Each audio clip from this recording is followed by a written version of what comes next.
Sabe aqueles pesadelos que parecem reais demais? Que a gente acorda com o coração na boca, sentindo que aquilo de alguma forma aconteceu? Bom, e se eles não fossem apenas sonhos? E se fossem memórias? Hoje a gente vai analisar justamente essa ideia, mergulhando num estudo de caso espiritual que investiga a natureza real daquilo que nos assombra no sono. A pergunta que vai guiar toda a nossa conversa é exatamente esta.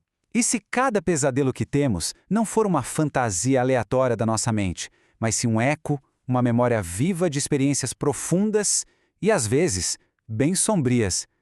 É essa a premissa que a gente vai investigar hoje. A nossa história, ou melhor, a nossa análise, começa num lugar bem diferente do habitual, um posto de socorro espiritual. Lá, um instrutor chamado Aniceto guia seus alunos e entre eles o nosso observador André. Eles caminham entre pacientes que estão presos em um sono muito atormentado, se preparando para uma lição bem prática. E logo de cara, Aniceto faz uma distinção que é, olha, fundamental. Ele explica que o sono pode ser duas coisas completamente opostas. Para uma alma que está em paz, com a consciência tranquila, o sono é um descanso, é alívio. Mas, para uma alma desequilibrada, o sono vira um portal para os seus próprios tormentos, para os pesadelos que, segundo ele, são na verdade visões íntimas e horríveis. Então, o objetivo daquela aula era o que o Aniceto chamava de auscultação da alma. É como um médico que ausculta o coração, sabe? Só que aqui a ideia é ir muito além do corpo físico. É aprender a escutar diretamente o mundo interior de alguém, os sentimentos, o plano mental. E é nesse ponto que a coisa deixa de ser teoria e vira a prática mesmo. O Aniceto dá uma tarefa bem específica para o André.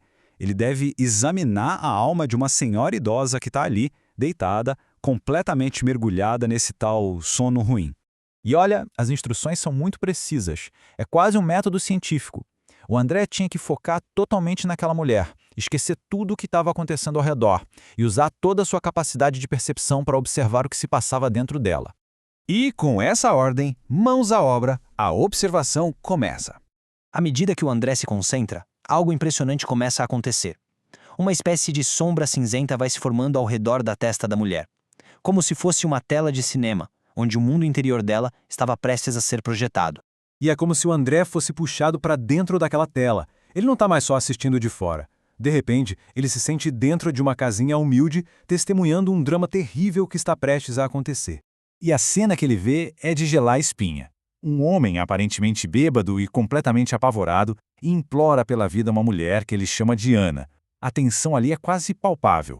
De repente, o homem cai já sem forças, gritando que foi envenenado. Ali fica claro, né? Aquilo não foi um ataque de impulso, foi um ato premeditado, foi cruel. As súplicas do homem pedindo por Deus não encontram nenhuma compaixão. Pelo contrário, parecem só aumentar a maldade da Ana. Ela pega um martelo pesado e a crueldade no rosto dela se intensifica.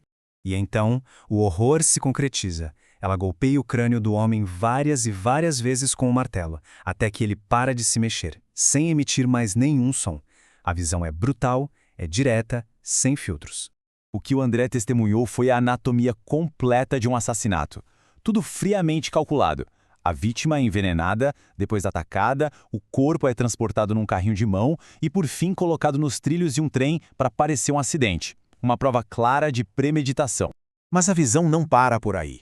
Logo depois de se livrar do corpo, a própria Ana é cercada por entidades sombrias, ameaçadoras. A caçadora, de repente, vira a caça, vítima do próprio medo e das consequências espirituais do que ela fez. André retorna da visão completamente chocado. A primeira reação dele, claro, é de repulsa total por aquele crime bárbaro. Mas aí, algo dentro dele começa a mudar. Ele começa a se questionar. Peraí, quem sou eu para acusar essa mulher? Eu vi uma cena terrível, sim, mas eu conheço a história toda, conheço as dores, os motivos que levaram a isso. E o pensamento dele vai ainda mais fundo. Ele começa a imaginar o sofrimento que ela pode ter passado. Será que essa mulher conheceu um lar, teve carinho, segurança? Ou será que a vida dela foi um abismo de dor atrás do outro? Mas a virada de chave acontece quando ele personaliza a situação. Ele pensa, e se essa mulher fosse minha irmã, minha mãe, alguém que eu amo? Ele a condenaria com tanta facilidade ou faria de tudo para ajudar? E é nesse momento que o julgamento desaparece. O horror dá lugar a uma compaixão imensa, genuína. Ele não enxerga mais uma criminosa ali. Ele vê uma irmã doente, uma alma que precisa desesperadamente de ajuda. Exatamente nesse instante, a voz de Aniceto o traz de volta à realidade. O instrutor avisa que o exercício terminou e ele parece satisfeito com o resultado. A verdadeira lição não era só observar, mas sentir. Aniceto, então, explica as conclusões daquela experiência. Primeiro, os alunos aprenderam a ver de verdade, a ver a realidade da alma. Segundo, cada pessoa ali, naquele sono atormentado, está revivendo o próprio pesadelo, a própria dívida.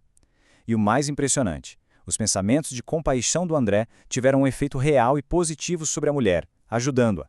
Porque a ajuda de verdade, ele conclui, vem da compreensão, não do julgamento. E ele finaliza com a lição central, uma frase que resume tudo. A dívida, em toda parte, anda com os devedores. Em outras palavras, a gente não consegue fugir das consequências dos nossos atos. Elas viajam conosco, se manifestando em nossos pesadelos, até que a gente consiga resolvê-las. E tudo isso nos leva a uma reflexão final, né? A história da Ana é um caso extremo, sem dúvida. Mas se os nossos piores pesadelos são memórias da alma, o que será que a gente revive quando dorme? Que visões interiores, que dívidas e que memórias cada um de nós carrega na própria jornada?